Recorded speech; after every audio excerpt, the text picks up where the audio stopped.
políticos, mas que queriam fazer diferente. E essa rede, essa forma de pertencer, que o Fernando falou que a gente quer construir com vocês também, é muito, muito importante no momento que você está começando sem ter de um lugar sozinha. E assim que eu me senti, a RAPS foi super importante para começar a criar referências. E daí, de 2015 para 2016, eu virei o ano querendo trabalhar numa campanha. Eu nunca tinha trabalhado, nem conhecia ninguém que tinha trabalhado em campanha nenhuma. Só que eu queria trabalhar numa campanha que fosse de uma mulher jovem que falasse de sustentabilidade, que construísse o futuro, né? Que quisesse construir futuro. E eu não achei ninguém assim. Não achei que ninguém que me representava. Eu falei, bom, esse é o momento, por que não eu?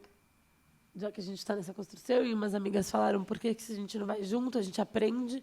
E sem saber nada de nada, em 2016 eu fui candidata a vereadora aqui na cidade de São Paulo. Foi a primeira eleição da rede. A Bruna vai contar um pouco mais da rede. No momento que ninguém do partido sabia fazer campanha, ninguém sabia fazer nada, e a gente aprendeu tudo na prática, e foi incrível.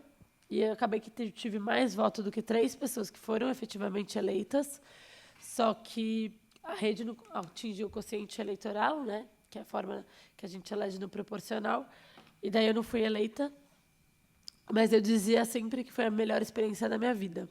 Porque depois eu fui mãe, que atualizou esse ranking.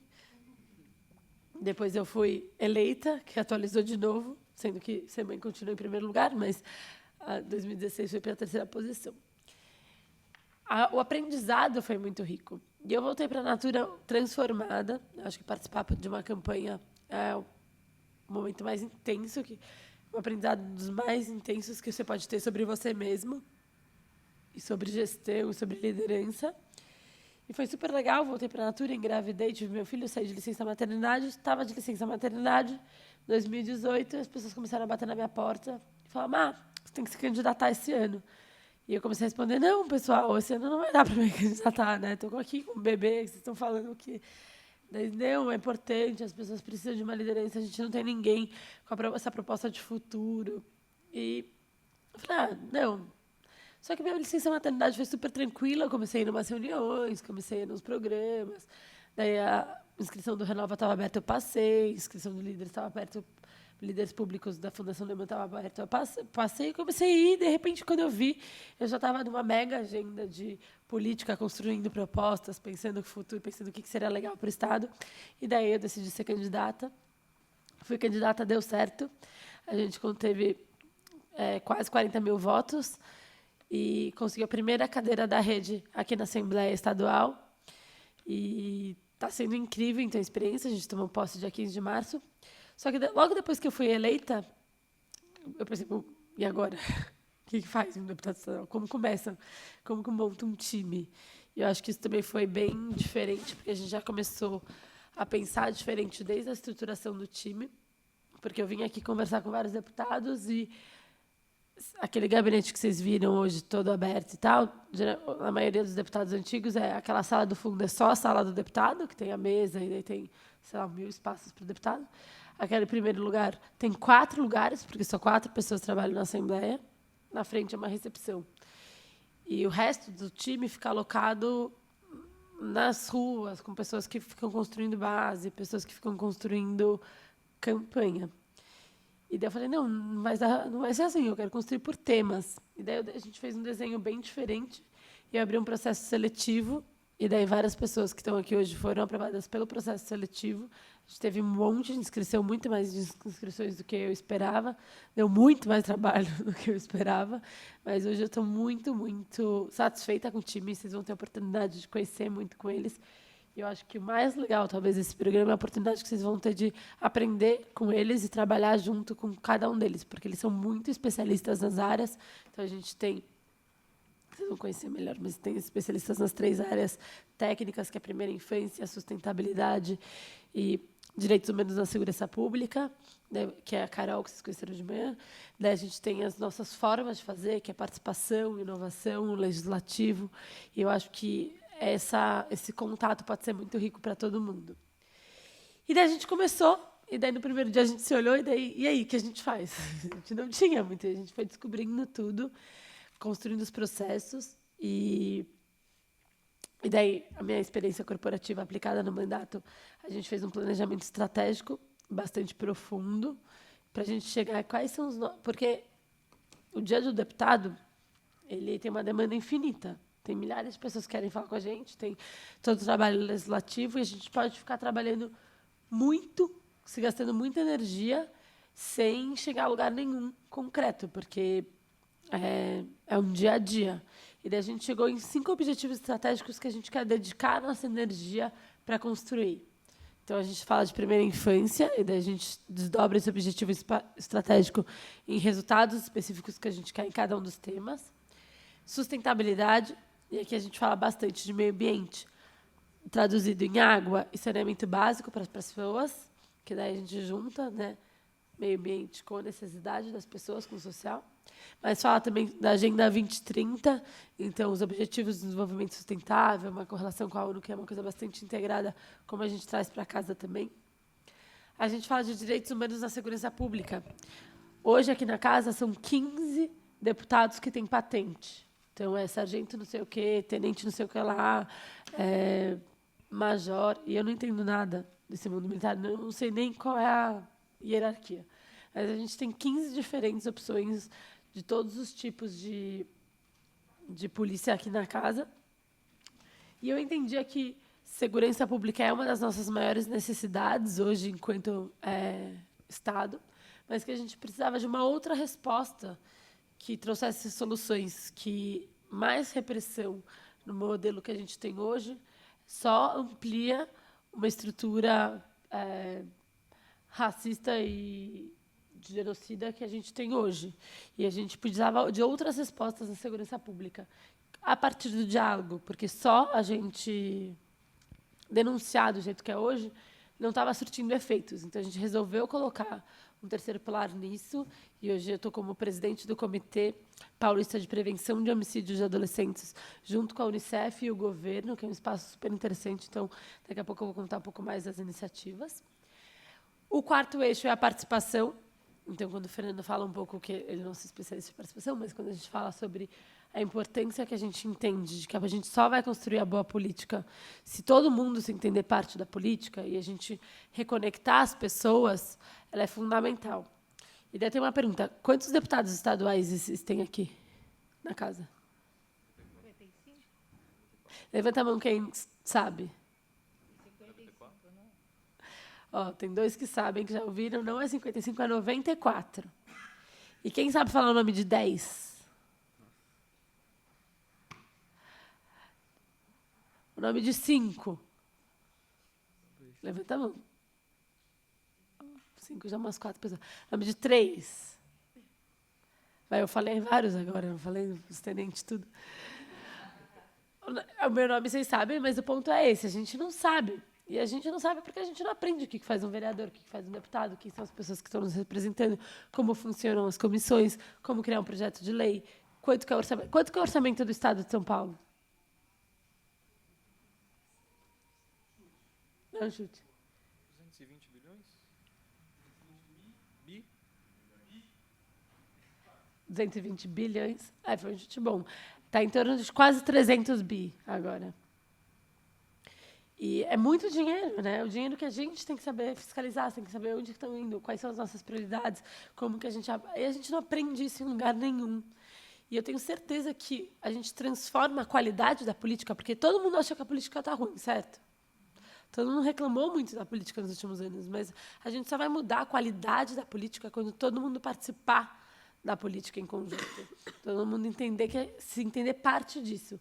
Então, a participação é um dos nossos principais pilares de atuação, é um objetivo estratégico, com inovação. Então, a gente tem uma pessoa que é hacker na política, que pensa em inovação, pensa as dinâmicas, porque tem que ser legal, tem que ser divertido, tem que ser interessante. Se não for, vai continuar sendo um jeito de afastar as pessoas desse espaço, e não é isso que a gente quer.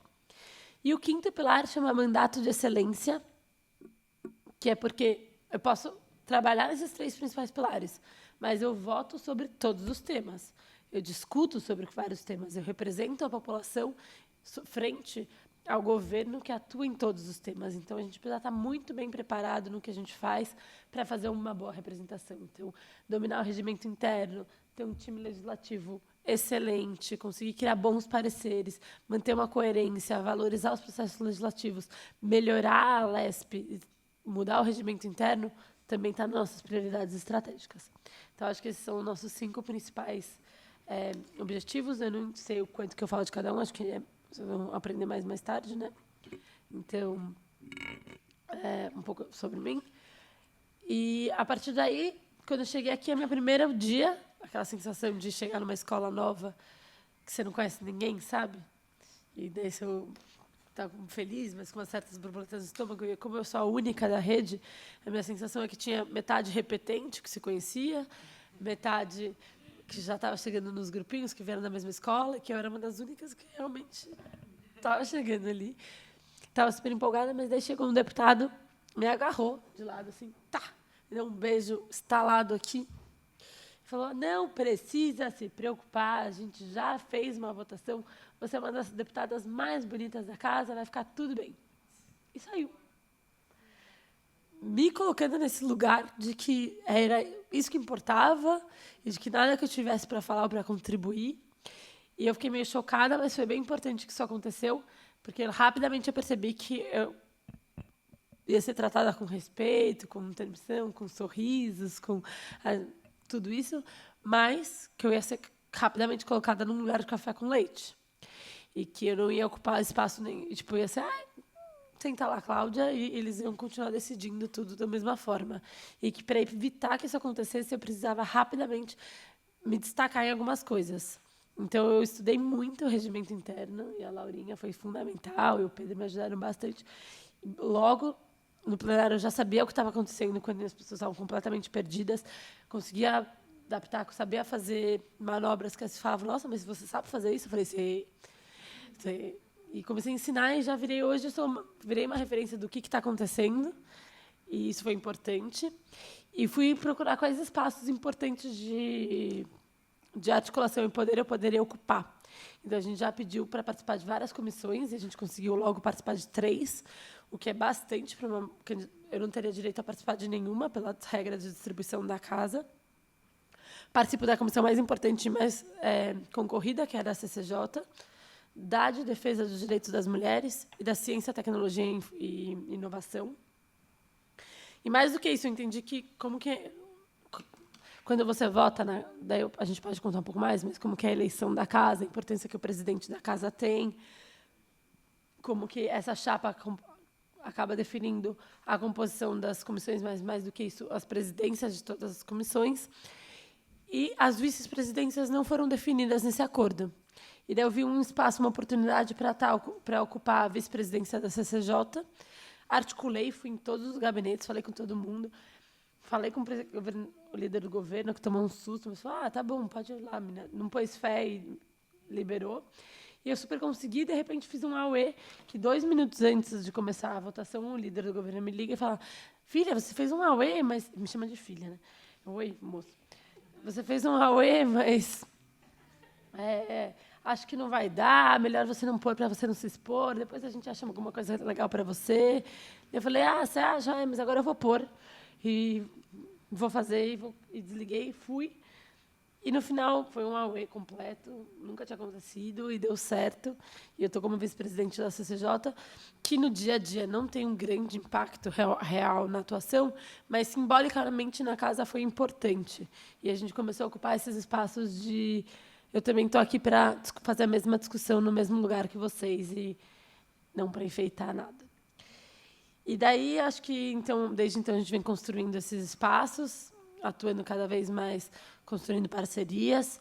A gente coloca como um dos nossos principais valores o diálogo e a construção de pontes dentro de um momento tão polarizado que a gente vive. Eu entendo que também é uma contribuição que a gente quer e pode dar. Eu sou muito fã daquele livro do Steve Levinsky, de Como as Democracias Morrem. E ele coloca que os únicos países que conseguiram reverter um governo totalitário a partir de uma grande polarização foram aqueles que conseguiram diminuir a polarização e retomar o debate, retomar o diálogo. Então, eu me lido super bem com pessoas que pensam completamente diferente de mim e tento construir pontos em comuns a partir disso. É um momento que isso não é tão fácil de fazer, porque a polarização é muito radical, porque tem valores muito colocados, porque tem um entendimento de uma parte de que fazer isso vai ser conivente com coisas muito distantes do que eu acredito, mas eu acredito, em primeiro lugar, que essa é a melhor forma de impedir que essas coisas aconteçam. E construir o diálogo, ele é fundamental, então a gente tenta fazer isso em todas as nossas atuações, em todos os momentos aqui na casa, e o convite para várias atividades com vocês também vão ser na construção de diálogos, diminuição da polarização e conversas entre antagonistas. O mais que eu posso falar? Quero abrir para perguntas já? Eu falei já um pouco. Bom, as comissões que eu participo são essas. Então, a CCJ, que tem toda semana. Todos os projetos que tramitam na casa passam pela CCJ. Então, para mim, era muito legal estar lá, porque é uma escola. Lá eu aprendo muito do que pode, do que não pode, o que é esse tipo de projeto, de onde vem isso, vem aquilo. Então, foi isso. Está sendo super importante para esse aprendizado de primeiro mandato. A gente dá pareceres sobre os projetos de lei e vota todos os projetos de lei. Um projeto de lei que não é aprovado na CCJ não continua tramitando, então tem uma certa importância relativa. É um colegiado bastante conservador, em que tem uma grande representatividade religiosa, mais até do que na polarização direita-esquerda, é uma representatividade religiosa muito significativa. Tem poucas pessoas mais progressistas na composição do colegiado. Então, acho que a gente faz um papel importante ali de tentar segurar, e pensando em estratégias e possibilidades para alguns projetos que eu considero nocivos, ao mesmo tempo que a gente tem mais dificuldade de aprovar alguns projetos mais progressistas, mas, de forma geral, um colegiado que funciona bem, que é interessante. Participo da CCTI, que é a Comissão de Ciência, Tecnologia e Inovação. Pouquíssimos projetos tramitam por lá, tem pouco, como eu disse já, tem pouca criação de futuro e pouca discussão de futuro nessa casa. E é uma coisa que eu até quero trazer bastante para vocês. Então, tem pouquíssimas coisas que tramitam por lá, mas a gente usa o espaço para pensar outras coisas, como que a gente pode trazer ciência e tecnologia para casa, para se conectar muito com as universidades, para promover outras discussões. Então, está sendo uma comissão interessante. E de defesa de direitos das mulheres, que a gente também fez um seminário bem importante, que passa por todos os temas das mulheres. Eu não participo de hoje de nenhuma das 5 CPIs que tem na casa. As CPIs são comissões parlamentares de inquérito, que são uma atuação bem importante dos parlamentares de investigar e discutir e fiscalizar e cobrar o governo. Só que o regimento interno coloca que só podem acontecer 5 CPIs simultâneas, e a forma pela qual essas CPIs são escolhidas é, a partir do momento que ela é proposta por um deputado, ela tem que ter 32 assinaturas, e daí, no primeiro dia de mandato, as 5 primeiras protocoladas são escolhidas. E daí o governo pôs uma pessoa para dormir o fim de semana inteiro, 4 dias aqui, e daí ele protocolou 11 CPIs diferentes, com os temas que o governo estava confortáveis em serem questionados, e as CPIs foram escolhidas assim. Então, esse foi nosso primeiro projeto aqui na casa, que foi um projeto de resolução para alteração do regimento interno, para que a gente mude a forma pela qual as CPIs são escolhidas. Porque, enfim, tem outra, assim, pode ser mais racional do que quem acampar em primeiro lugar da fila. E daí eu não participo de nenhuma das 5 que tem hoje. Para que mais eu participo?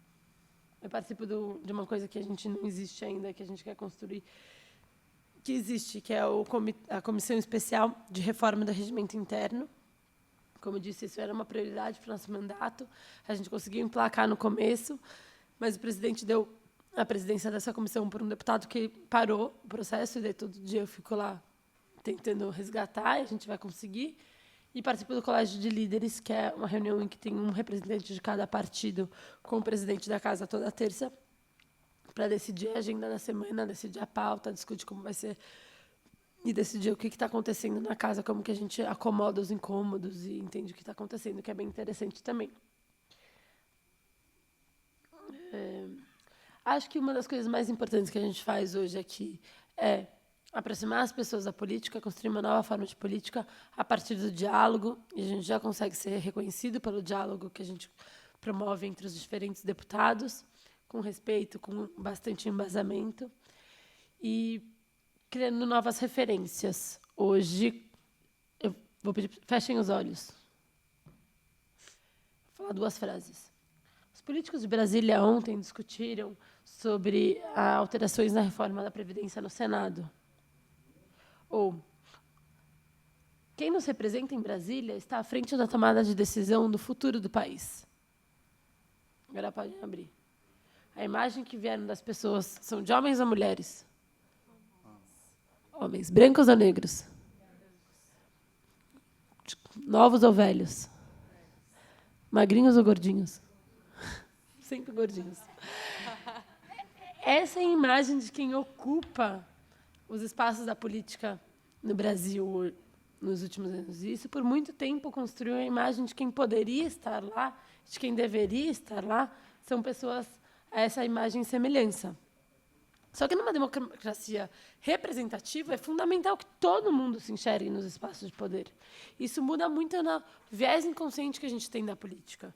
Quando eu fazia campanha, uma das coisas que eu mais escutava era: você, menina, vai fazer o que lá? A política não é um lugar para você. E a política tem que ser um espaço para todo mundo. Tem que ser um espaço para negros, para periféricos, para indígenas, para LGBTs, para mulheres, para mães, para grávidas.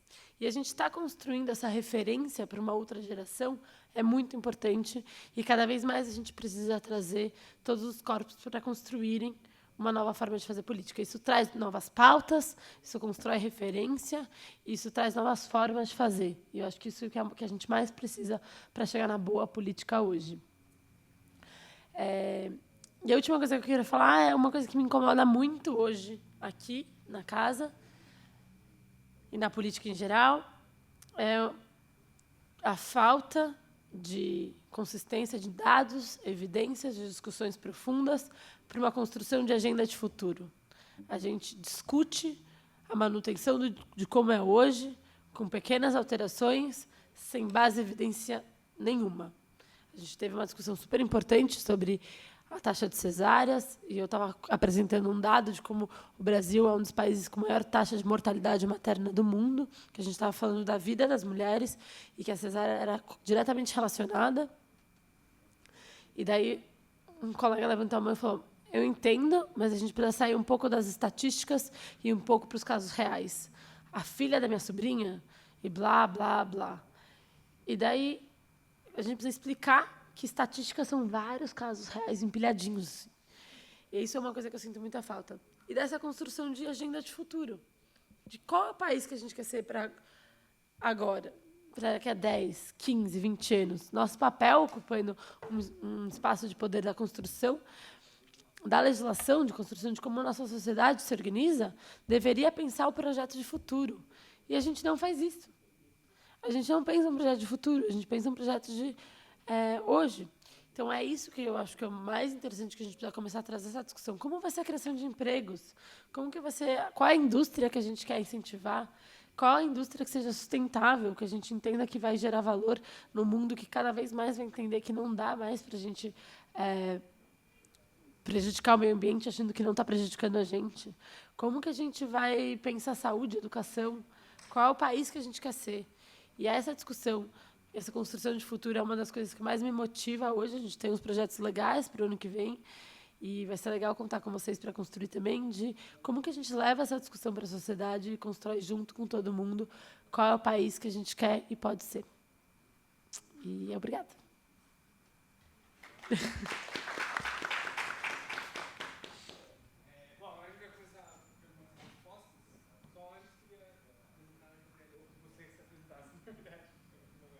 Ai, o que vocês falaram a respeito de vocês? Saber ter um nome. Meu nome é Gabriela Arruda, eu sou da cidade de Suzano, no extremo leste, lá de São Paulo, então foi muito árduo chegar até aqui. E é isso, gente. Perguntas? Essa é a hora.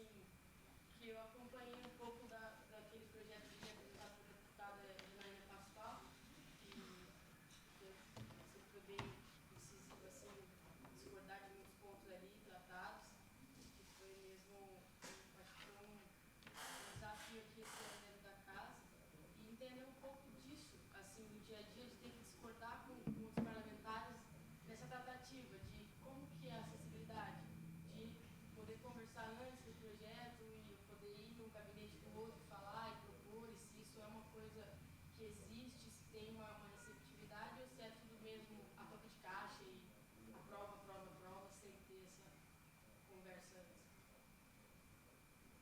antes. Tá. Vou contar para vocês do dia a dia da casa, que é, para mim, interessante. Então, segunda-feira e sexta-feira não tem nenhuma sessão deliberativa, a gente não vota nada e nem tem nenhuma comissão. Então, o ponto do deputado é livre, ele não precisa estar aqui na casa, ele não precisa assinar a lista. A ideia é que ele possa estar no seu território, trabalhando as pautas e as necessidades locais no território. Então, ele não precisa estar aqui na casa. Então, agendas externas geralmente acontecem nesses 2 dias. Terça-feira, só que nos 2 dias tem pequeno e grande expediente. Então, quando começa os horários? Às 2h30 começa o pequeno expediente, que são falas de 5 minutos na tribuna sobre qualquer coisa. Então, o deputado sobe lá na tribuna, pode falar sobre qualquer coisa durante 5 minutos. Até às 3h30, 1 hora de pequeno expediente. Das 3h30 às 4h30 é o grande expediente, que são falas de 10 minutos sobre qualquer coisa, que o deputado sobe lá, fala sobre o que ele quiser em 10 minutos. São momentos que o deputado fala para a sua rede, porque fica 3 pessoas esperando para serem os próximos a falar, ouvindo, a TV Alesp e ninguém mais no plenário. Às 4h30, então, começa a ordem do dia, que é quando a gente começaria a discutir os projetos. Só que o que acontece? Hoje, existem mais de 380 projetos que passaram por todas as comissões, receberam os pareceres, foram votados nas comissões, têm um parecer final, estão prontos para serem votados, foram aditados na ordem do dia, que o presidente colocou na ordem do dia, estão prontos para começarem a discussão e serem votados. E estão lá, e tem projetos desde 2004 lá. Dentro desses 380 projetos, cada um deles pode ser discutido por 12 horas entre os deputados, todo mundo pode discutir 12 horas, e depois começa a votação, que pode ainda ter encaminhamentos, e depois ele é votado. Só que existe, no regimento, um mecanismo importante, mas muito mal colocado do jeito que está hoje, de alteração da ordem do dia. Então, tem os 380 projetos, tem lá o primeiro projeto, é um projeto da deputada Analice sobre as enfermeiras. Então, qualquer partido pode falar, eu não quero votar o projeto 1, eu quero votar o projeto 79. E daí ele põe para discutir. E daí a gente pode discutir se a gente quer votar o projeto 79 ou não. E daí qualquer outro partido pode falar, não, eu não quero 79, eu quero 84. E daí a gente gasta a ordem do dia inteira discutindo qual projeto a gente vai discutir. Ou seja, a gente não discute. Se não tem alguma coisa muito milagrosa, que é um grande acordo entre todos os deputados para escolher um projeto para votar, a gente não trabalha das 4h30 às 7h, que daí a sessão é levantada, faz um acordo, já que a gente não chega em acordo, levanta a sessão, e às 7h é convocada as extras, e daí o presidente pode convocar 2 sessões extras, de 2h30 cada um, e ele escolhe a pauta. Para a sessão extra, ele que escolhe qual projeto que ele quer pôr. Então, o presidente tem muito poder, porque, no final do dia, essa desorganização da ordem do dia interessa ao presidente da casa e ao governo, porque a gente não vota projetos, não discute projetos dos deputados, a gente só discute o que eles querem. E daí a gente começa às 7h a trabalhar. Então, também é um modelo super patriarcal, porque quem cuida de família, quem cuida de filho, quem faz supermercado, quem faz jantar, não começa a trabalhar às 7h, mas a gente, começa a discutir os projetos às 7h. E daí a gente discute até às 11h30, mais ou menos, e vota os projetos que o presidente decide. Daí, dentro dessa possibilidade, o que ele fez? Todos os projetos do governador, como presidente é do partido do governador, da base do governador. Então, ele pauta todos os projetos que o governador quer e fez um grande acordo entre todos os deputados, uma grande discussão de, bom, estamos todos aqui trabalhando, todos precisamos aprovar projetos de lei, vamos fazer um acordo que cada um pode aprovar um. Isso era antes da gente entrar nessa legislatura. Eles conseguiram até ser super produtivos e fizeram 2 vezes no ano. Cada um escolhe um, faz uma lista lá e aprova de batelada.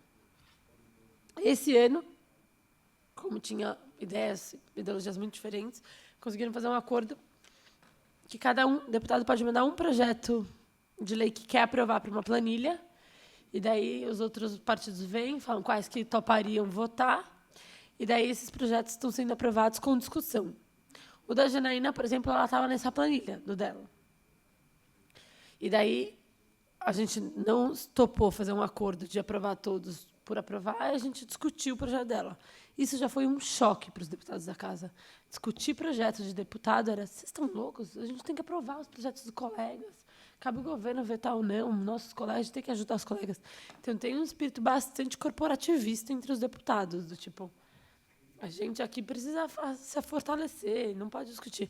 E eu falava, o projeto é ruim, mata mulheres, é ruim, é contra o que eu acredito, não vou votar. Tipo, tudo bem. Mas depois você não vai ter nenhum projeto seu aprovado. Eu falei, gente, mas se eu não tiver nenhum projeto meu aprovado, mas estiver impedindo que um projeto muito ruim seja aprovado, tudo bem. Isso foi um choque para casa. Mas está rodando, está rolando.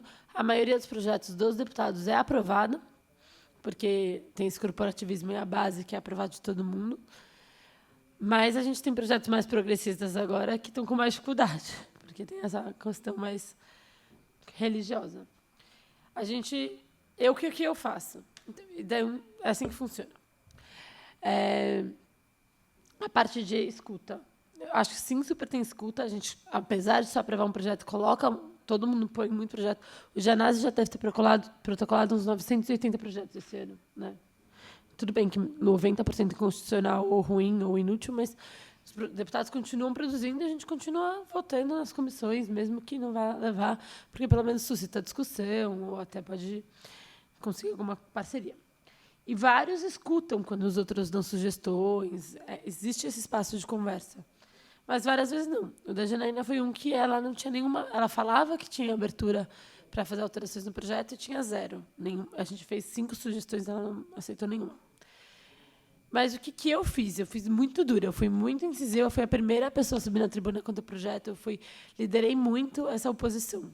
Só que eu fiz de uma forma muito técnica, sempre discutindo a ideia, eu nunca ataquei ela, por mais que às vezes eu tivesse vontade. E vários dos meus colegas super levaram para o pessoal, mas eu fiz muita questão de fazer uma discussão bastante técnica, bastante no projeto, e acho que isso é muito importante, porque eu acho que isso permite que o diálogo continue, apesar da discordância. E ela vai acontecer, a discordância. E hoje eu acho que isso é reconhecido. Eu acho que hoje ela tem uma boa relação comigo, por conta de reconhecer que eu sou muito contra várias ideias dela, e ela vai ser contra as ideias minhas, mas a gente diverge na ideia. Eu não ataco ela no pessoal. Isso é com todo mundo. Isso é uma coisa que a gente vem tentando fazer. E em alguns momentos foi difícil, porque em alguns momentos ela se perdeu, ela me atacou no pessoal. Os esquerdistas da rede que querem matar as crianças, os bebês, postavam nas redes sociais. Mas você se manter firme nisso que você acredita, dá resultado. E várias vezes a gente ficava tentada, porque mentia, a gente via elas mentindo, via mentira, via dados errados. E a gente queria atacar a pessoa, e a gente precisa atacar a ideia. E eu acho que isso é um grande aprendizado que a gente tem hoje. De como fazer. E eu ia falar outra coisa. Em relação à planilha dos projetos, chama Planilha do Camarinha, para vocês, se um dia vocês escutarem, é isso. Porque Camarinha, Vinícius Camarinha, um deputado da casa, que foi deputado há muito tempo atrás, foi prefeito de Marília. Tem alguém de Marília, não tem? Foi prefeito de Marília, tem toda a família Camarinha em Marília, uma oligarquia.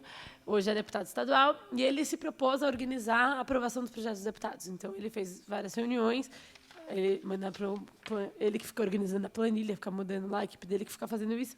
Então, chama Planilha do Camarinha, os projetos dos deputados que vão ser aprovados. A gente pode até compartilhar com vocês depois, para vocês verem quais são os que realmente têm chance de serem aprovados na casa.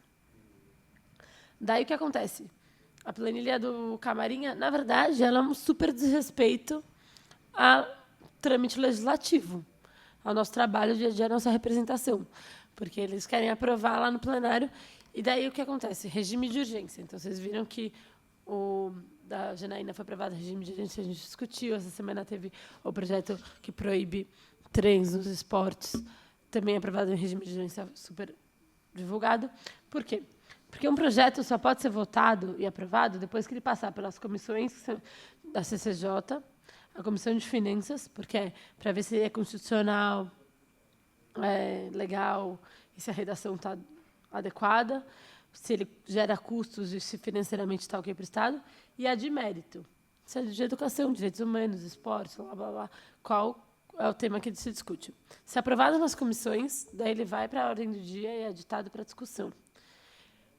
Os projetos dos deputados que entraram esse ano não tiveram nem tempo de tramitar nas comissões. Demora esse processo, porque daí os deputados pedem vista, porque daí querem discutir, porque vai, porque volta. Não é um processo rápido, mas porque também traz qualidade, porque cada vista, cada ideia pensa, daí põe em emenda, daí discute. Mas para ele ser aprovado sem ter que passar pelo trâmite, a gente aprova o regime de urgência. Projetos em regime de urgência podem ser convocados como chama? Congresso de comissões, que daí é uma reunião que se faz um congresso que chama todas essas comissões juntas, põe todo mundo na mesa e daí discute o projeto. Só que não discute o projeto, só põe todo mundo na mesa, alguém chega com o termo final, lê a última linha, tipo, o presente termo vigora até dia 5 de julho, sem provar qualquer ônus independente de comunicação. Todos aqueles que sejam favoráveis permaneçam como estão, projeto aprovado. E acaba, é tipo um teatro, em que o projeto é aprovado nas comissões para que ele possa ser discutido no plenário. Então, todos os projetos da planilha do Camarinha que não estavam prontos para a ordem do dia, ou seja, de deputados que entraram agora ou que colocaram projetos novos, estão sendo aprovados dessa forma. E a gente, dentro do mandato de excelência, que quer melhorar a LESP e acha que isso é muito importante, a gente valorizar a discussão, o diálogo e o nosso papel em melhorar os projetos, é contra essa atividade. Então, a gente hoje não pôs nenhum projeto na planilha do Camarinha. A gente é um dos únicos deputados que não colocaram, porque a gente colocou o nosso projeto que quer que seja aprovado dentro desse processo de respeitar as comissões. Então, está na CCJ, depois vai para o orçamento, depois vai para lá. E a gente está tentando respeitar. Mas esse é um mega debate interno que a gente tem, por exemplo, já compartilhando com vocês. Porque, por um lado, a gente respeita e valoriza o que a gente acredita que é importante. Por outro, a gente pode perder a única chance que a gente tem de ter um projeto que a gente acha muito importante aprovado. Então, a gente está sempre fazendo esse balanceamento, mas no final do ano a gente vai ter que tomar uma decisão. Se a gente vê que não vai conseguir tramitar a velocidade, a gente vai ter que escolher. A gente quer ter um projeto que a gente acha muito importante. E a gente fez construir um texto muito bom, que é o Plano Estadual da Primeira Infância, que é o que a gente queria aprovar esse ano, que é estruturante para essa política pública transformadora no Estado, ou a gente quer melhorar os processos da casa e, por conta disso, a gente vai ser coerente e não vai pôr. Então, esse, por exemplo, é um dos dilemas que a gente tem hoje.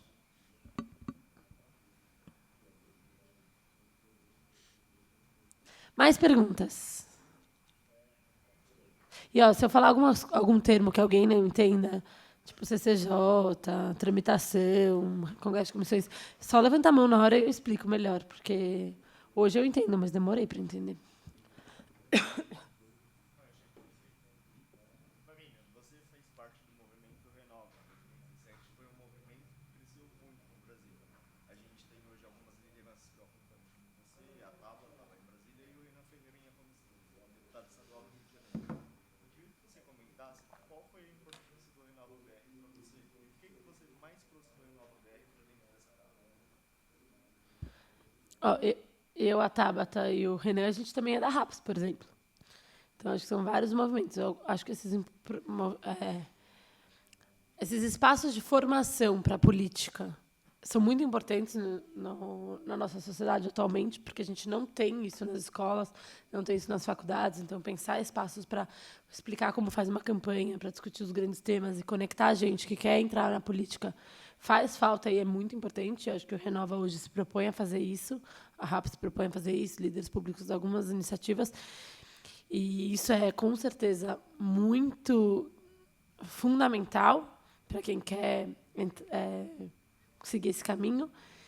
Então, acho que para mim foi importante por isso, por me conectar com outras pessoas, para me fazer conhecer gente do Brasil inteiro, por ter com quem trocar, por conhecer gente muito boa nas aulas, falando sobre temas muito bons.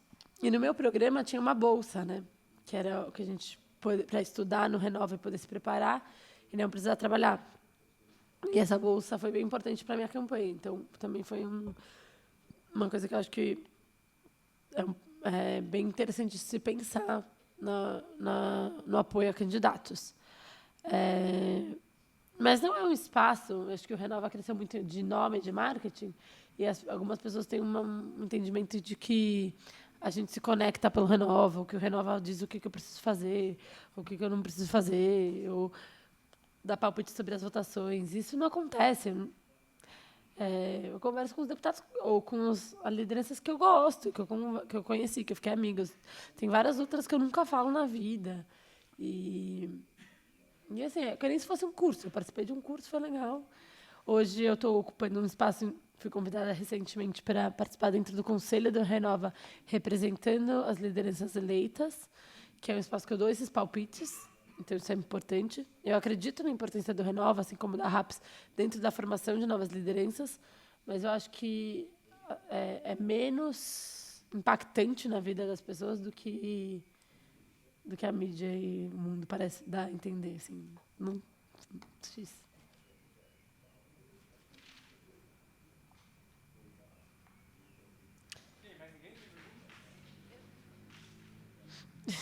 O que eu ia perguntar, Marina, pegando esse gancho, na verdade, eu ia perguntar mais ou menos uma coisa parecida com ele. Como que, na verdade, a partir de agora, esses políticos mais ligados à renovação, a proposição assim, de uma política mais ligada ao século XXI mesmo, né, que é acho que é o desafio hoje, né, colocar na mente dos políticos que estamos, de fato, no século XXI, tem muitas práticas hoje que são, né, como você disse mesmo, pautadas por doutrinas e, enfim, crenças do século XX e tal. Como que pode andar, como que pode caminhar esse movimento de renovação daqui para frente? Porque quando tem eleição, é aquele calor do momento, aquele oportunismo, aquela, vamos dizer assim, oportunismo no bom sentido, né? Surfar numa onda mesmo. E existe uma convergência, né? As pessoas acreditam numa ideia, mas como que esses representantes hoje formados por esses movimentos de renovação podem dar continuidade nesse trabalho, né? Acho que essa é uma pergunta pertinente, assim. Acho que a primeira coisa é que não existe uma atuação conjunta desses eleitos. Então, no Renova, por exemplo, foram eleitos 17 pessoas. Na RAPS, hoje, tem mais de quase uns 150 mandatos.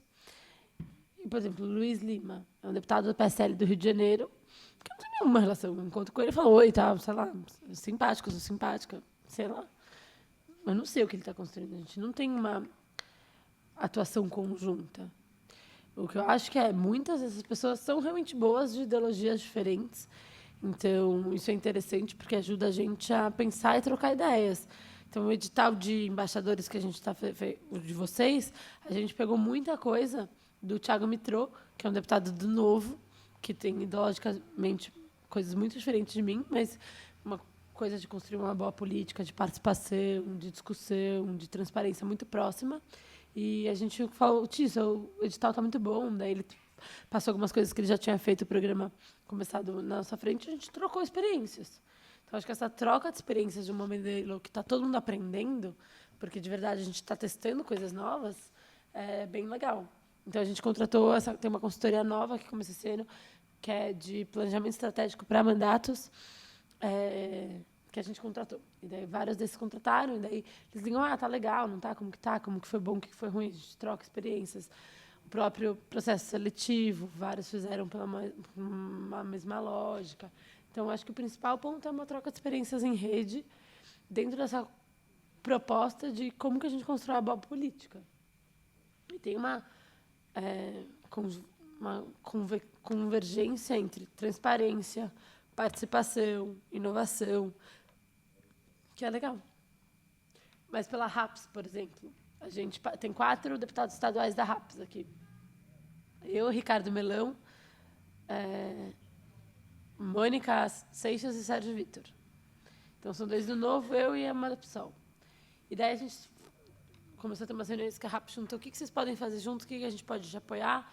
E daí todo mundo falou, gente, todo mundo tem interesse em água e saneamento básico.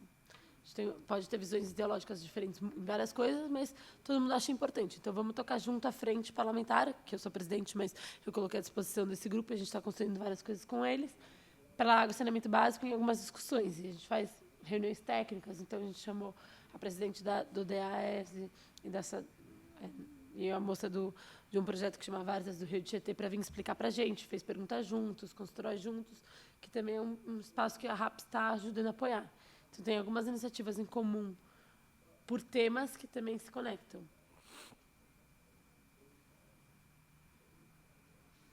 Eu tenho curiosidade um pouco de saber em relação a essa questão do partido, da rede, em relação à cláusula de barreira. Eu queria saber, dentro do gabinete, quais são as perspectivas de vocês para o futuro e quais são os desafios que vocês encaram em relação a isso. A parte da rede eu vou deixar a Bruna responder daqui a pouco, que ela vai falar um pouco mais da rede. Por que a gente achou importante falar da rede? Porque eu sou o mandato da rede de sustentabilidade. De alguma forma, essa construção tem que refletir um pouco o que esse espaço é, o que ele significa para mim, quais são as dúvidas que podem ser comuns e como responder.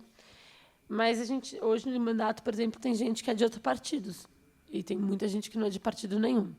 Então, a gente também constrói uma história bem plural dentro da nossa construção. E acho que a Bruna vai responder mais da rede. Mas acho que é importante contar para vocês que eu estou na rede hoje por escolha. Eu quero estar na rede. Eu podia não estar na rede. A rede não atingiu a cláusula de barreira. E isso permitiu que todos os novos representantes que foram eleitos agora pudessem mudar de partido levando mandato, sem ter que esperar a janela. O que fez que todos os partidos me ligassem. E dentro de uma análise concreta de espaço de construção, de articulação no partido, de projeto de país que eu acredito, de configuração partidária mesmo, de engessamento, de donos de partido versus espaço para construir, eu escolhi estar na rede. Então, acho que é legal também para tirar um pouco dessa dúvida. Entre o nosso mandato, nossos principais desafios está essa continuidade dessa curva de aprendizado. Então, muitas das coisas que a gente imaginou, a gente está começando a fazer. Esse programa, por exemplo, é isso. A gente falou, vamos fazer esse, o primeiro encontro. A gente podia não ver ninguém, né? Então, a gente estava experimentando e vendo. Então, acho que o desafio é agora a gente conseguir concretizar as coisas que a gente imaginou.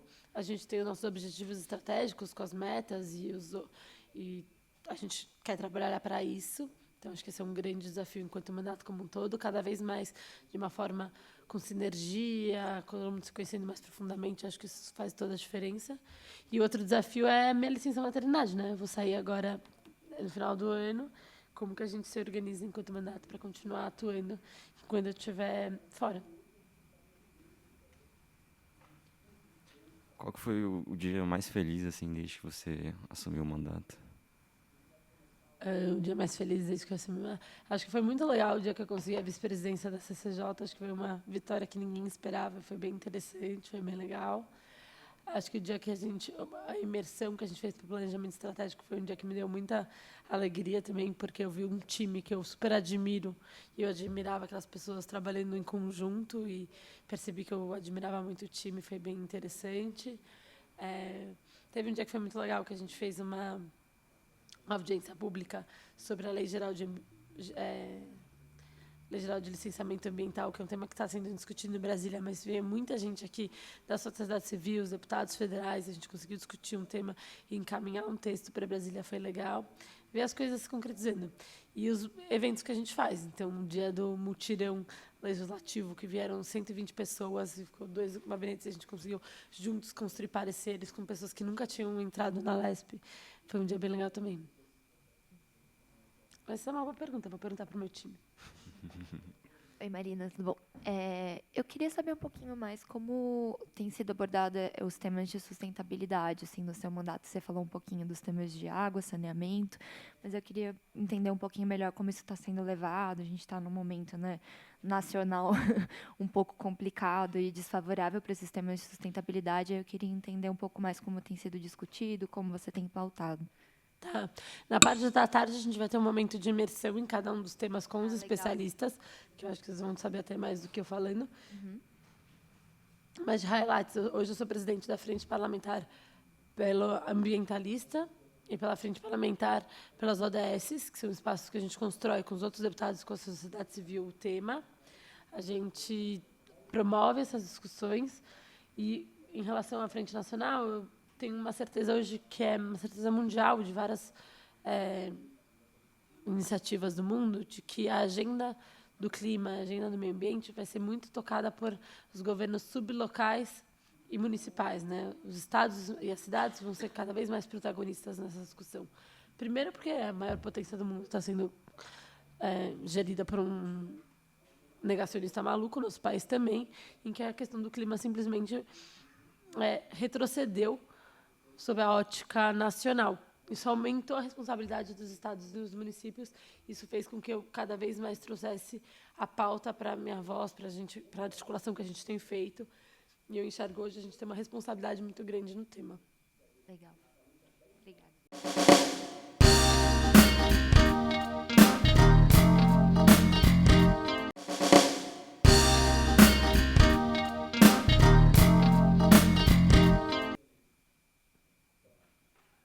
Continuando a pergunta dele, eu queria perguntar qual que foi o dia mais triste, então. Teve um dia na discussão desse projeto da cesárea que foi muito ruim, porque foi no mesmo dia em que a gente passou horas discutindo a parte técnica que foi completamente ignorada, que eu tive essa fala a gente precisa sair das estatísticas e ir para os casos reais, e que, de repente, a própria Janaína e outras pessoas começaram a me atacar muito pessoalmente, começaram a me xingar no plenário, falando que eu nunca ia aprovar um projeto. Foi um dia muito duro, foi um dos dias mais difíceis, no dia que foi aprovado, né, porque eu acho que é um processo de mega retrocesso.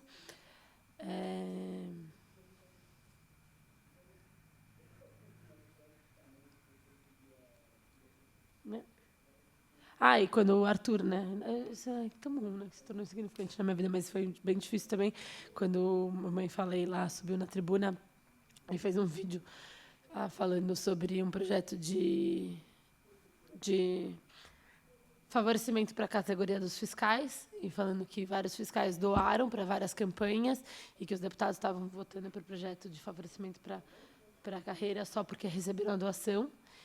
E daí ele falou de mim, e eu não estava, eu estava viajando, fazendo uma palestra fora, porque meu pai foi fiscal e doou para a minha campanha, mas ele doou para a minha campanha porque não é meu pai, não porque ele é fiscal, e o benefício nem interessava a ele. E ele falou várias mentiras, inventou o salário do meu pai, falou um monte de absurdo, fez memes, fez, sabe, cards com essas mentiras espalhando, falando que eu tinha ido viajar de propósito, falando que... sendo que ele sabe como funciona a escolha, que é na terça-feira que decidiram que esse projeto ia entrar, que eu não tinha como saber que ele ia ser votado, que eu não era a favor, porque eu nunca tinha votado, nunca tinha me pronunciado do projeto, inclusive votei contra. Então foi bem duro, porque no começo eu achei meio besta, falei que cara babaca, e na verdade só que isso cresceu numa proporção, porque ele é muito famoso, e daí de repente eu virei muito, muito mainstream, e foi bem sofrido para mim. Principalmente por ver meu pai sendo muito atacado, assim, umas coisas que era mentira. Mas, enfim, passou também. Recebi 2 convites a partir desse dia. Um falando, mas eu já vi aqui está crescendo muito, mas você pode querer se bater nele e crescer nas suas redes, na polarização, fala isso, fala aquilo outro. E recebi também uma amiga advogada, já fiz aqui, você pode processar ele por isso, você vai ganhar, e ele difamar, e tem que fazer, você não pode deixar. E eu falei, vamos dar um passo atrás, eu não vou entrar na dele, não é esse tipo de política que eu acredito. Subi na tribuna, fiz um discurso explicando ponto a ponto, e no final convidei ele para um café. E eu acho que essa consistência entre construir uma política de diálogo, de respeito, que mesmo nos momentos difíceis fez sentido.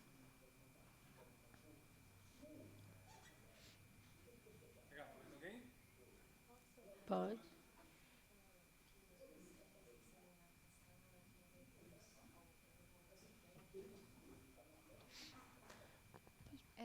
Acho que um dos papéis do deputado estadual, além dessa parte das leis, etc., é fiscalizar o governador, né?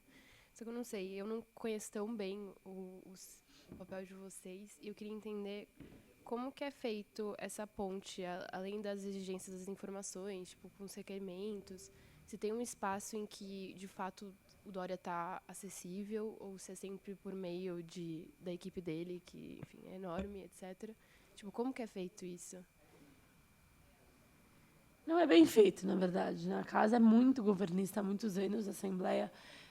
O governo do Estado de São Paulo está na mão do PSDB há 30 anos e a Assembleia aprendeu muito a ser base governista, a trabalhar com emendas e cargos e destinações e apoiar todos os projetos do governo por muito tempo. Então, a parte de fiscalização e acompanhamento do governo foi muito prejudicada nesse tempo, porque a oposição, muito pequena, se dedicava a fazer oposição por oposição a tudo e não conseguia diferenciar o que era fiscalizar do que era ser contra, e essa realmente é uma competência que ficou muito de lado.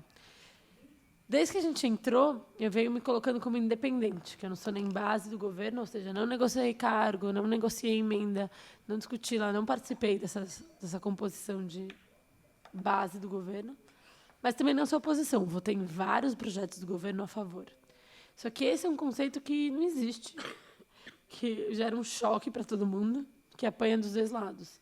Porque o governo não entende que ser independente não é ser oposição, e a oposição não entende que ser independente não é ser base. E essa discussão, essa construção de espaço também é um dos dilemas que a gente tem hoje no mandato, de como ter uma boa relação com o governo também, porque é fundamental para que os temas que para a gente são importantes aconteçam, sejam executados, o executivo, que é o governo, tem que estar dentro. Então, muitas das coisas a gente realmente quer ter uma boa relação com o governo. A gente quer que eles implementem a lei da primeira infância, a gente quer que eles melhorem os projetos de sustentabilidade, a gente quer que eles que a polícia pare de matar os jovens. Então, a gente precisa que o governo esteja com uma boa relação.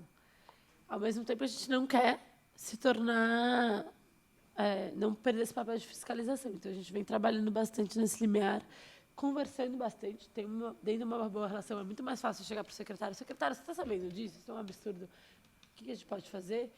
Do que só xingar ele nas mídias e daí ele nunca vai ver, nunca vai construir nada. Mas a gente ainda está achando um bom termo entre os dois pontos. É uma discussão que a gente tem no gabinete. A gente faz umas reuniões para discutir isso.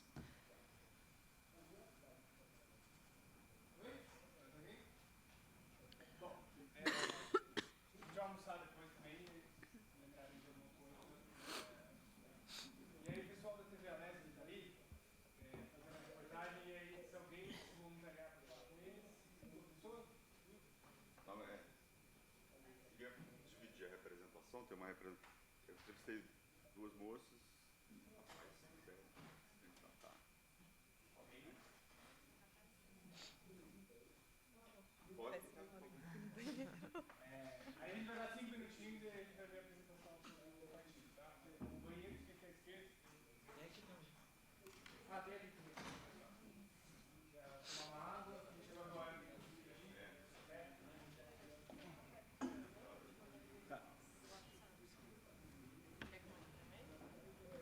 Vídeo? Não, eu mandei o link. Eu me mandei. Acho que a sua que tá meio zoada. Agora ficou.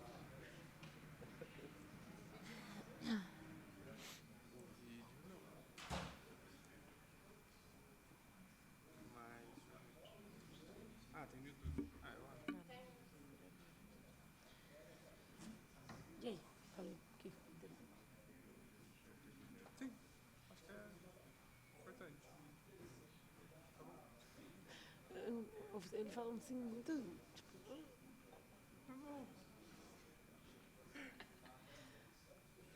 O que você acha que eu falo? Falta fora. Não é. Meu Deus, que legal. Uau. É importante. Interessante. Fala bem, pessoal.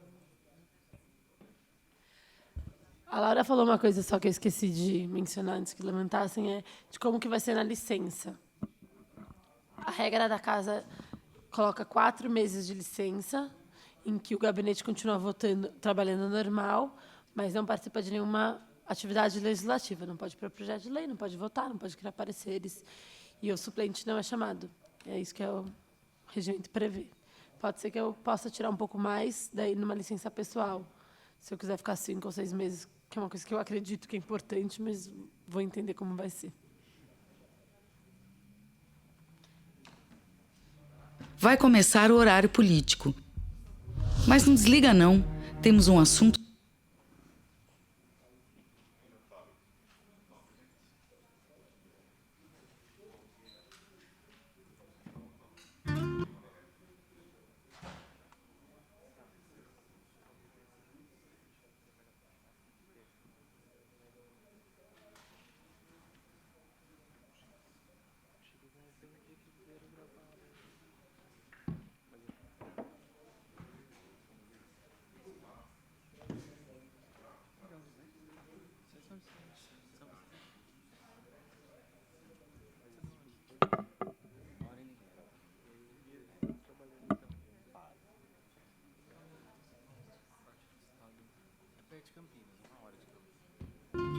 Nós somos um país.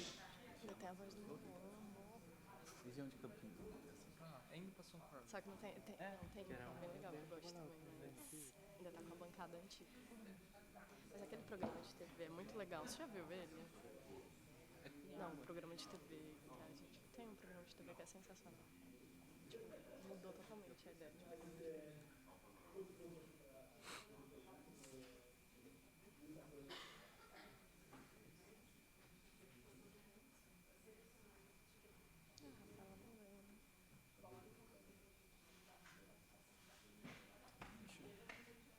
Qual o seu nome? Tudo isso.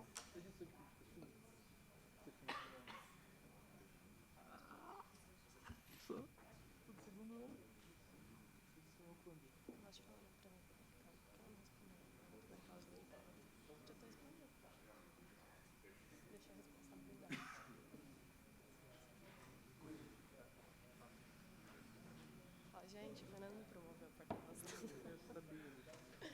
ou rebaixou, dependendo do ponto de vista. Ah, você de Tabuão, né? Tá. Eu tenho um colega que tinha de Tabuão. Tá.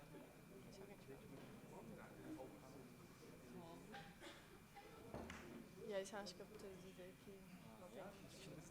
Tá legal. O quê? Baixinho. Só se quiser. Sobe. Tá bem legal. A gente agora foi o ano, segundo, terceiro ano. A gente tá entrando, né? Preciso falar da liderança? Da liderança? Tá tipo, mano. Eu tô gostando. Acho que o curso não tá bem.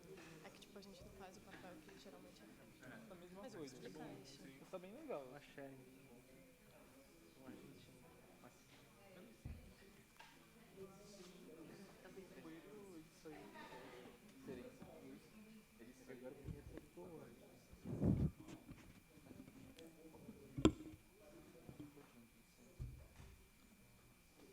Aí ele que movia mais as coisas. Gov.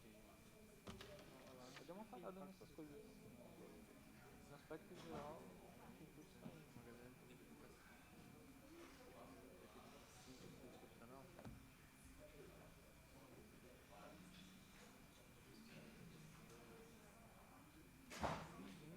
Sim, sim.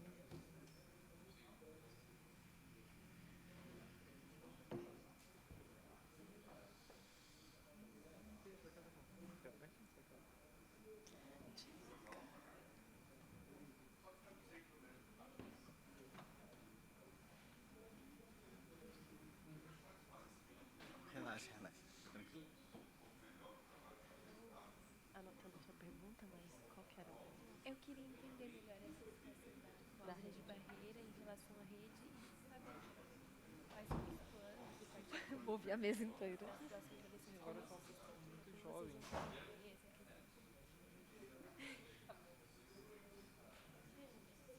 Jovem assim, né? É. Sou do Matutino. Inclusive o perfil do Noturno tá mudando bastante. Tá tudo mais jovem por ser. Sei lá, cara, eu acho que tá bem legal. Tá gostando, acho que as pessoas também gostam. Você gostava? É que aqui, acho que era, tipo, quando eu fiz RP. Ali da mesma. Só que aí o cara não posso tal, eu ia ter que Só que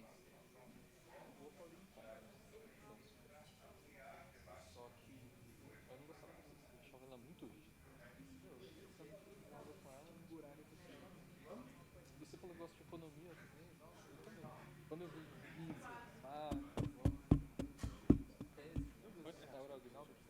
Oi? Não, é mesmo. Gente, vamos voltar? Acho que eu consigo. Tá bom. Bom, eu sou a Bruna, tenho 26 anos e estou aqui no mandato por meio da liderança do partido. E aí vou explicar um pouquinho o que é a liderança da Rede Sustentabilidade. Eu estou na rede desde o processo de coleta de assinatura, antes do partido ter o registro efetivado. O Fernando me promoveu ao cargo de porta-voz estadual da rede, mas eu não sou porta-voz estadual da rede. Hoje eu faço parte do Diretório Municipal como coordenadora de formação e faço parte da Executiva Nacional do Partido como coordenadora de ativismo e movimentos sociais. Mas eu já fui porta-voz da rede, porta-voz estadual. E aí, para explicar o que é porta-voz, a rede não tem a figura do presidente, são sempre 2 porta-vozes, sempre um homem e uma mulher, e a ideia também é que tenha uma diferença de idade entre os dois, para ter um processo de intergeracionalidade. Quem é mais jovem aprende com quem é mais jovem há mais tempo. E eu fui porta-voz da rede no Tocantins, quando eu morava lá, e depois fui coordenadora nacional de mulheres do partido. E, enfim, estou aqui na Alesp por meio da liderança do partido. No geral, a liderança tem uma função de unificar o posicionamento das bancadas, a Lau pode explicar melhor também, que é unificar o posicionamento da bancada do partido dentro da casa. Porém, a nossa bancada é uma bancada de uma deputada, que é a Má, que está bem alinhada com aquilo que a rede acredita, com aquilo que nós defendemos, e acho que eu gosto de dizer isso, mas não é porque eu estou aqui, mas, de coração, acho que é a deputada que mais representa aquilo que a rede acredita e a visão de mundo e de futuro do partido. Então, hoje, a nossa função, sou eu e o Fernando, que não está aqui hoje, é outro Fernando. A nossa função hoje é fazer a articulação do mandato com outros mandatos da rede no Estado e também com mandatos de outros partidos. Então, a gente fica mais nessa parte de articulação política. Eu vou colocar um videozinho rápido da rede. Nós somos um país rico, livre e plural, mas cheio de violência, desigualdade e pobreza. Ainda não conseguimos dar uma educação e saúde de qualidade para todos. O que acontece, afinal, com a gente? Precisamos de mudanças profundas. Apostamos no jeito colaborativo de trabalhar. Com a sociedade conectada, podemos construir um grande país para todos, sem deixar ninguém para trás. Muita gente vai dizer que tudo isso é sonho. Para nós é sonho mesmo. E sonho é só aquilo que ainda não aconteceu. Somos a rede. Pessoas de luta e de paz. Rede!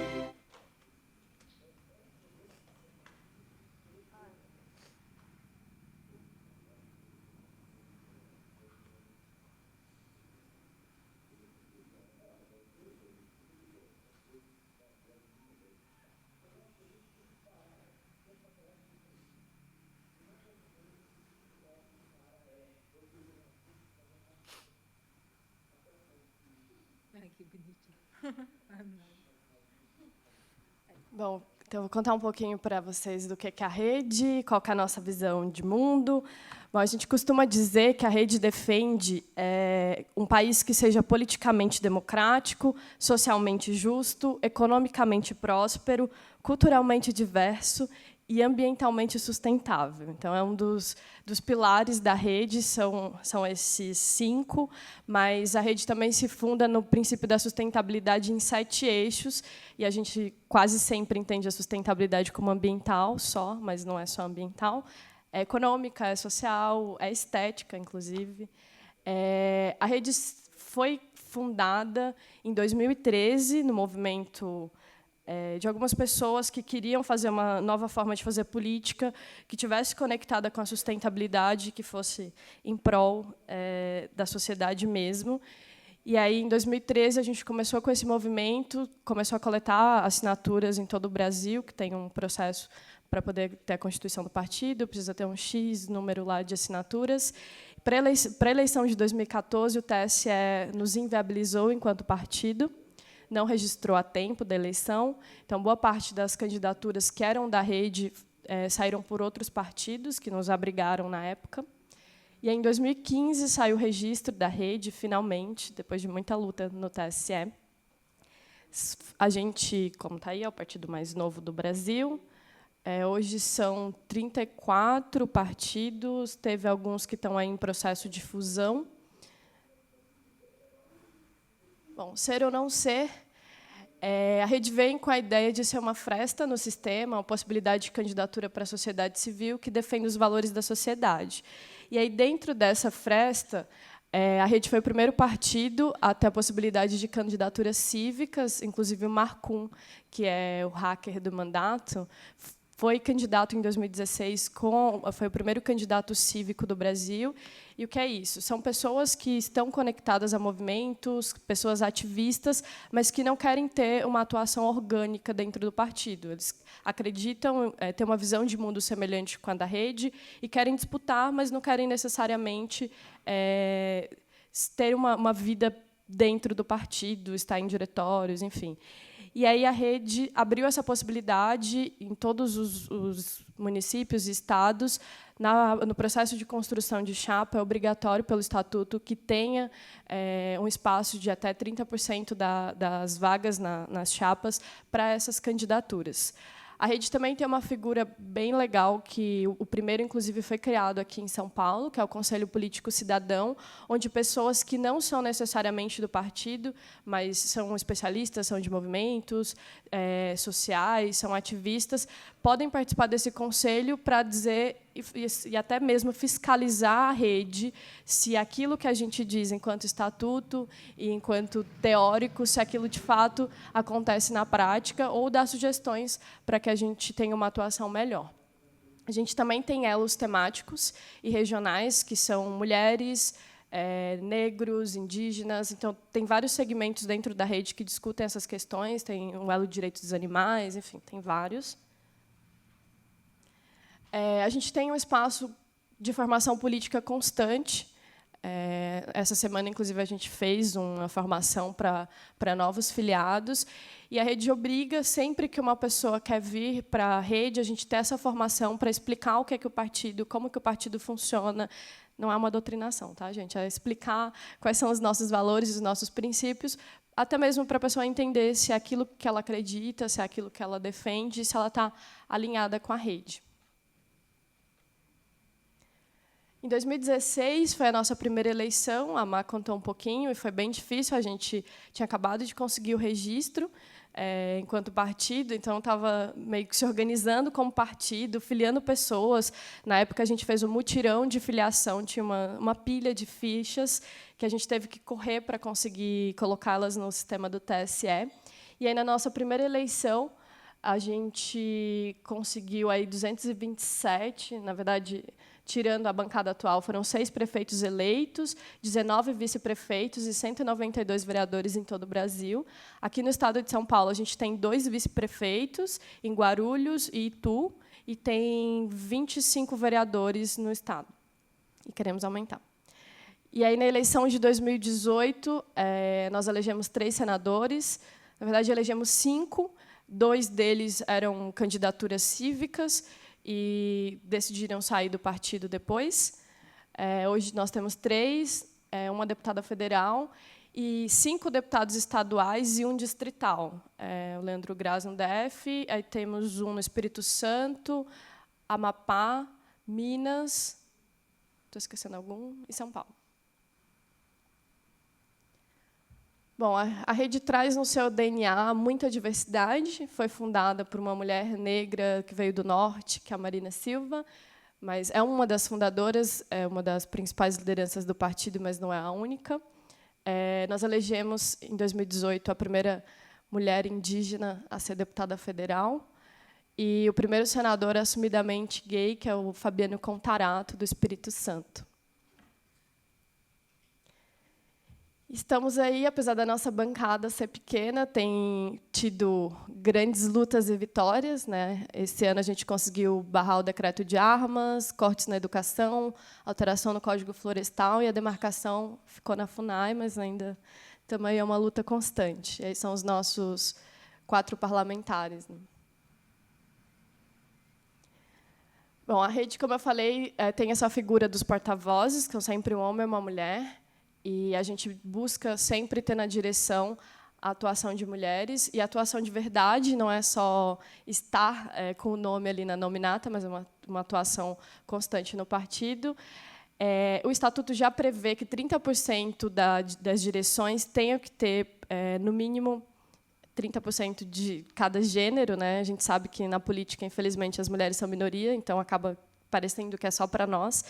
Mas, no Rio Grande do Sul, em 2016, a gente teve uma chapa de candidatos a vereadores da rede, em que eram 70% de mulheres. Foram eleitas 2 mulheres lá em Farroupilha, nessa chapa. Em 2018, nós tivemos 59% do fundo eleitoral destinado para mulheres. Acho que foi o partido que mais destinou.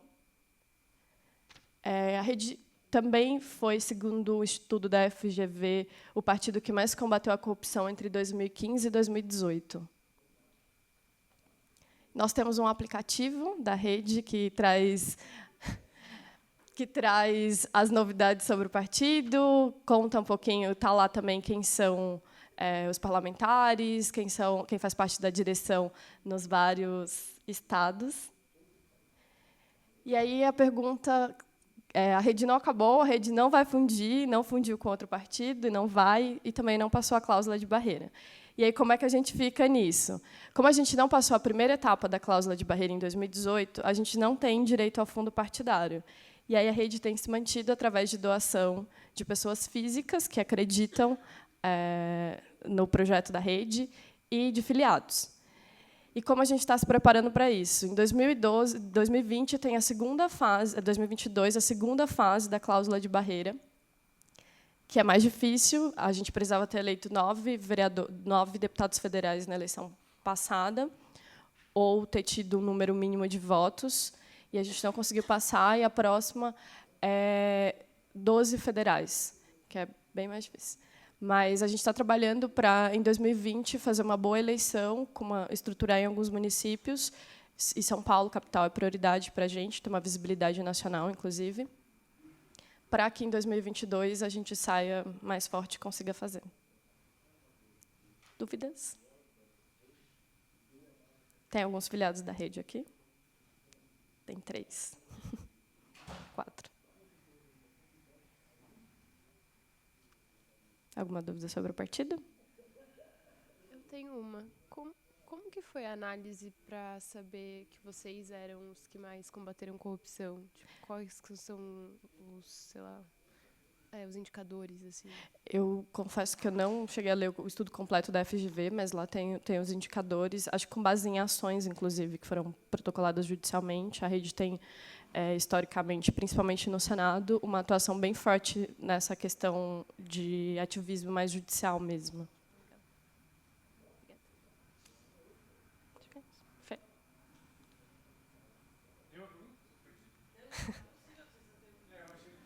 Eu também.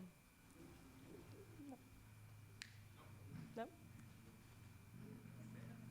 Bom, eu fui pedir para eu dizer para vocês que quem não é afiliado ao partido também não precisa necessariamente ser afiliado para ser embaixador, e também não vai fazer propaganda do partido, a não ser que queira, e se quiser a gente gosta.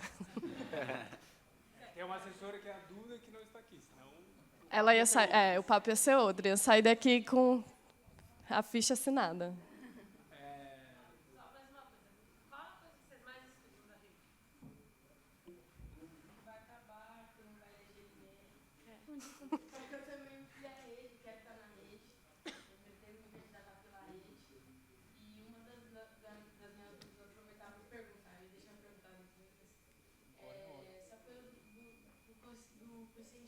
Eleitoral mesmo. Vocês estão com já uma preparação assim, para atingir agora em 2020? Tem qual que é a preocupação agora dessas eleições para vereador do ano que vem? A nossa meta é fazer uma cadeira aqui em São Paulo, e como a gente não tem coligação, fica um pouco mais difícil.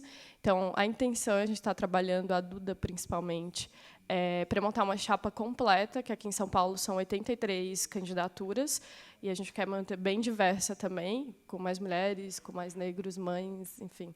E é bem difícil, mas a gente está trabalhando para conseguir alcançar e não nadar e morrer na praia, assim, e fazer igual foi em 2016, que a Má fez uma ótima votação e não conseguiu entrar porque a gente não atingiu. Então, a gente está trabalhando para que isso não se repita. Acho que eu tenho uma dúvida aqui também. Acho que quando o pessoal pensa na rede, pensa muito também numa postura... Eu não sei se é essa postura do diálogo, de se colocar muito no diálogo entre os dois lados polarizados, mas essa postura meio isentona, assim. Aí eu queria saber, assim, também, vocês acham que está relacionada a essa postura do diálogo? Enfim, como é que o partido lida com isso, com essas cobranças de estar em um dos lados, sabe? É que eu não acho a rede isentona, mas... Enfim. Então, mas é uma visão, né? É a visão que se tem no geral, e eu acho que isso vem muito... a gente está num ambiente polarizado, e a rede, de fato, não se coloca nem de um lado da polarização, nem de outro. E acho que, inclusive, a atuação da Má aqui na casa é muito nesse lugar de construção de pontes mesmo, de diálogo, e a gente acredita que tem gente boa em todos os partidos, né? Então, a gente está...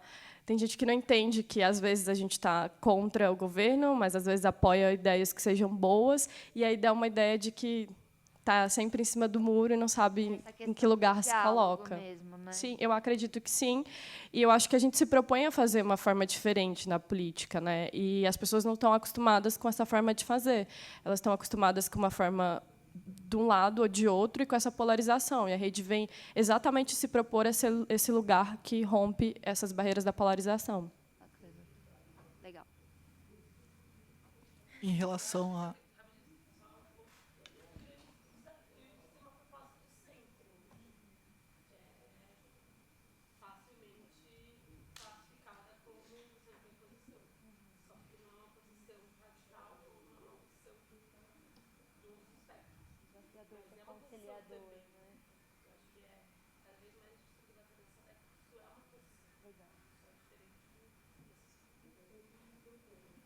Em relação à inserção do partido na cidade, primeiro tem a CMP, né? Primeiro, a gente começa com um grupo, com um coletivo, né, que queira se filiar à rede ou que já esteja afiliado e queira atuar.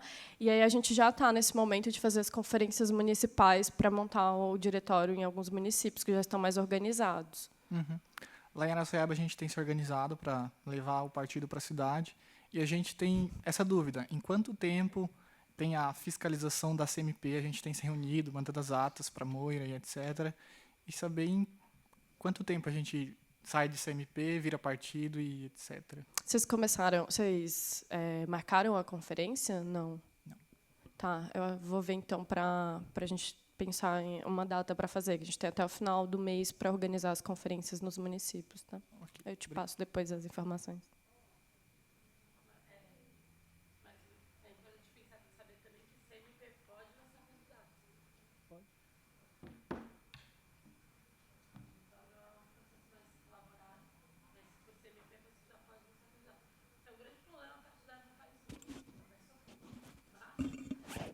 CCMP? Bom, é que a maioria dos partidos lançam as CMPs para ter candidato e depois fica lá e não tem atuação nenhuma, né?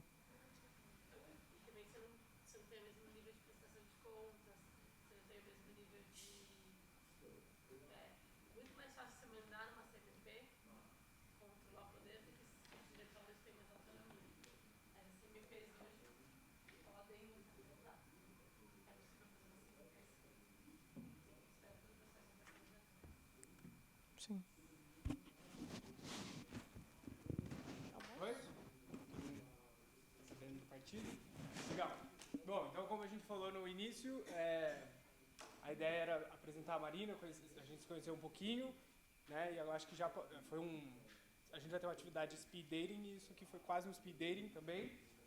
Mas acho que agora está na hora da gente, sei lá, esse relacionamento, e a gente vai fazer isso através de um termo de adesão ao serviço voluntário, tá? Que tem uma lei federal de 1998 que estabelece, né, algumas diretrizes, e aí eu vou ler para vocês, e aí vocês, né, decidem ou não se querem assinar, e aí tornar-se oficialmente embaixadores e embaixadoras da participação.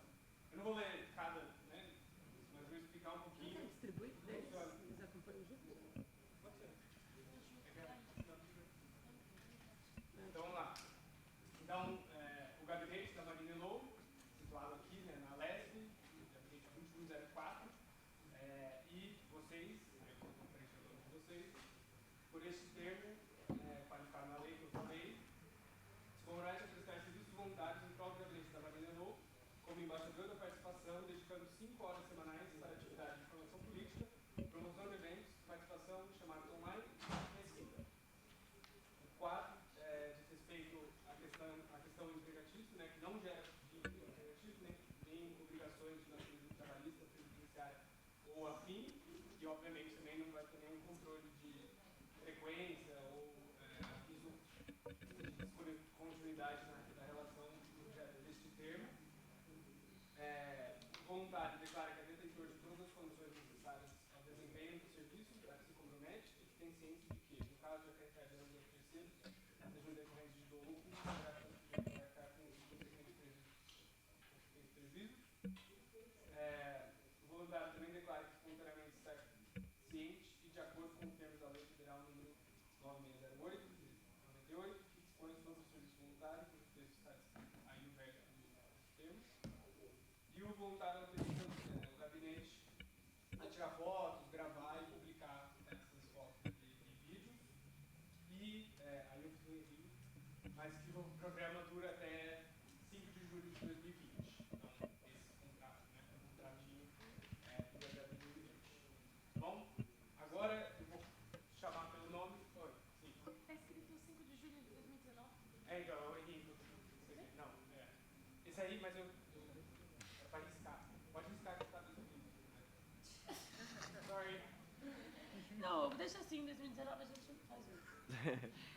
Eles têm que assinar agora. Faz uma renovação. Então eu vou chamar vocês agora para tirar uma foto com a Marina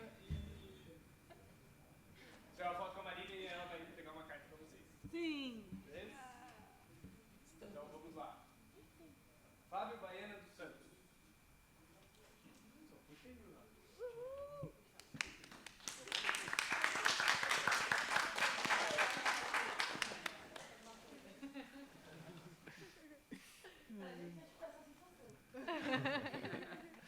Calma aí. Peraí. Já uma fotinha. Vamos fazer tudo aqui no meio.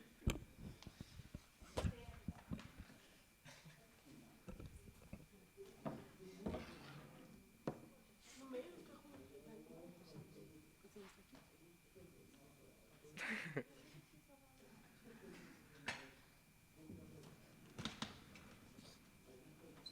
Cadê a cara?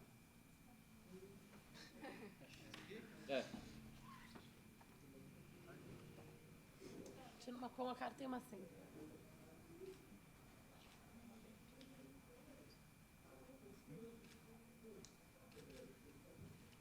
Aí, agora sim. Sarlete dos Reis Silva.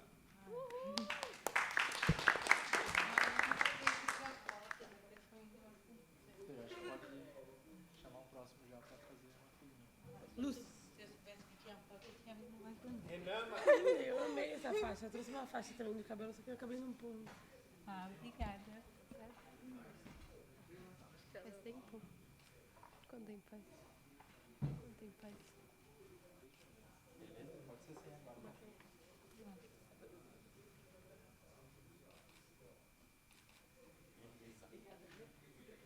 Obrigada.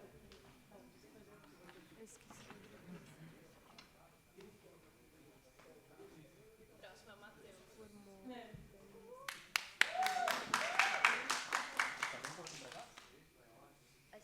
Não tem que levar isso aqui.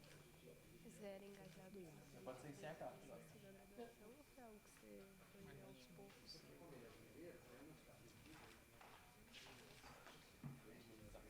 O próximo estado tem que colocar um limite de altura para ficar melhor.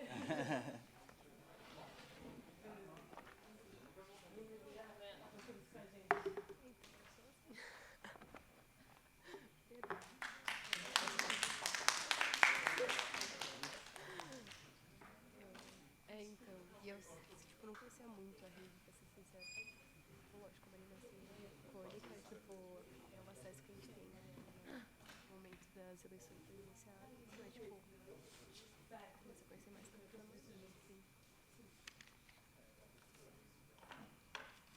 Tipo, o que você tem alguma coisa parecida, assim? Ou mais, tipo, um ato simbólico?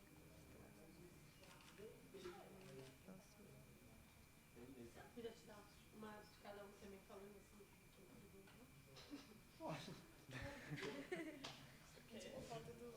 É que depois a gente vai fazer uma individual de cada um. Tá, vamos dar as individual de cada um. Aí dá pra ser individual e como deputado, sabe? Helena.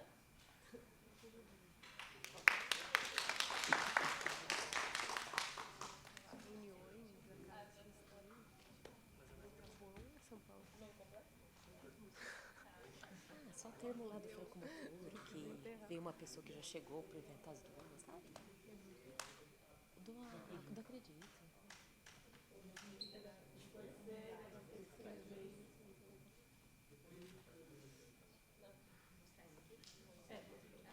Pode olhar para ele, depois vocês olham para mim.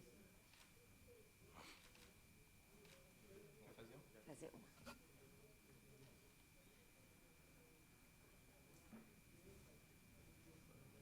Pronto. Agora uma senha. Uma senha. Senha.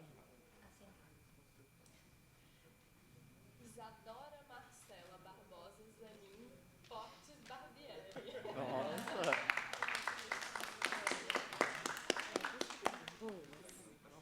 Tá ótimo. Mas tá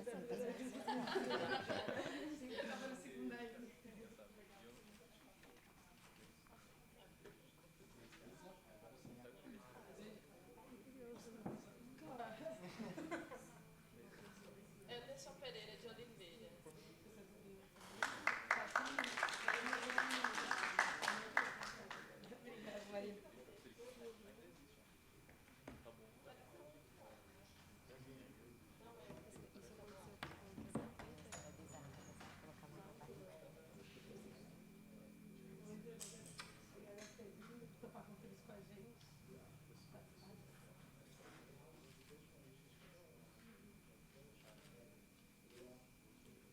Vitória Alves Ferreira da Paixão.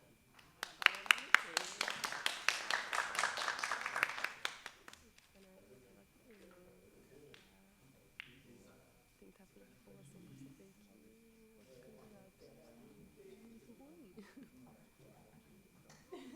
Lembrou? Debate.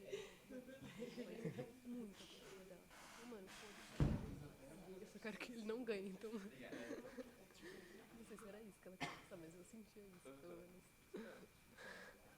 Tem muito isso sobre estratégia.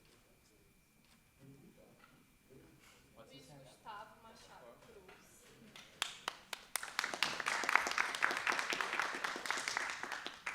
Não tem essa vontade.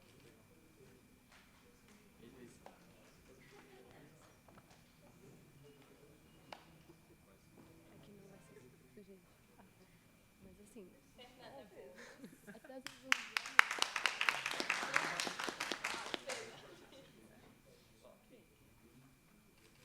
Gabriele Arruda Costa.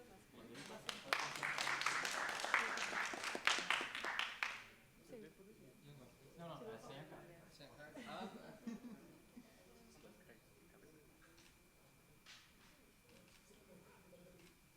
Obrigada por ter passado por isso pra gente. E como que funciona essas reuniões funerais?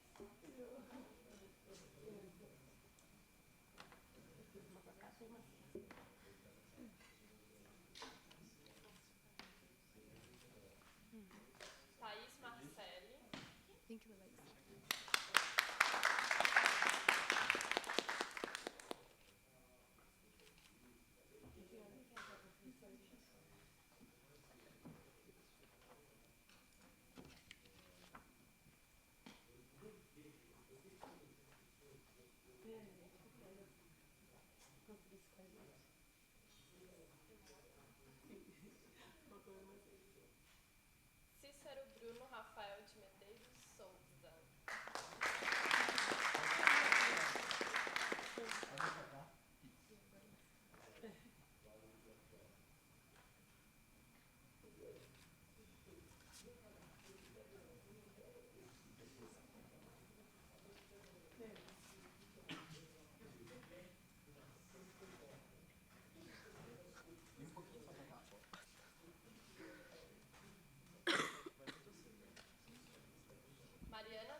Laurinho? Vou mandar.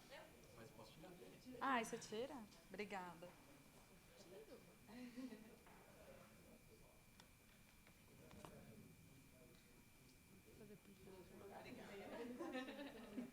Entenderem isso, fica mais fácil.